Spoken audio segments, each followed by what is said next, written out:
Français. Français. Français. La France. Les Français. Française. En France, La France. Parole de français, notre rendez-vous quotidien jusqu'au second tour à Roanne, notre ville témoin qui a voté comme le pays au premier tour dimanche dernier. Bonjour Martin Fenot. Bonjour Thomas, bonjour à tous. Alors ce matin avec vous, on s'intéresse à la sécurité dans cette ville où hier vous avez rencontré des habitants qui suivaient la cérémonie d'hommage aux policiers tués sur les Champs-Élysées. Oui, ça se passe à 400 km d'ici et pourtant, dans un café de la place de la mairie, Mireille demande alors au serveur de monter le son. Regarde, tu vois, Monsieur Xavier Jufflet, capitaine de police. j'ai pleuré tout à l'heure, j'ai pleuré pour lui. C'est eux qui protègent la France. En plus, les pauvres, ils ont peur, hein, mais ils font leur boulot. Surtout les polices municipales. Vous les trouvez dans tous les coins. Il faut les aimer, ces gens-là. Mireille salue alors des policiers qui passent devant le bar. Ils patrouillent jusqu'au marché. Là-bas, au pied de l'église, panier à la main, Nicole et Jacqueline discutent des attentats. Moi, j'allais à la fête de la musique, je n'y vais plus parce que j'ai peur de me retrouver dans une foule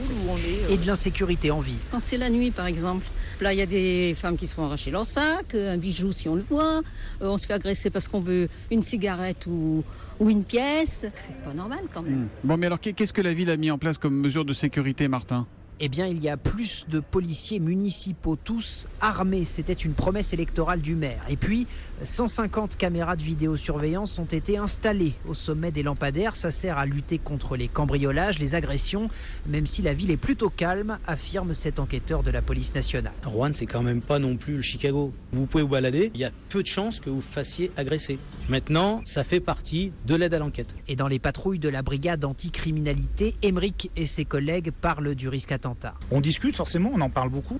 Ici, on a des salles de spectacle où il y a 5000 personnes, donc on n'est pas à l'abri d'un terroriste qui commette un drame. D'ailleurs, certains habitants évoquent avec stupeur ce djihadiste identifié il y a plusieurs mois par les services de renseignement qui aurait été tué en Irak et qui a grandi et travaillé dans un quartier de Roanne. Martin Fenot à Roanne ce matin, on y retournera demain pour parler de l'accueil des réfugiés dans cette ville. Merci Martin et à demain.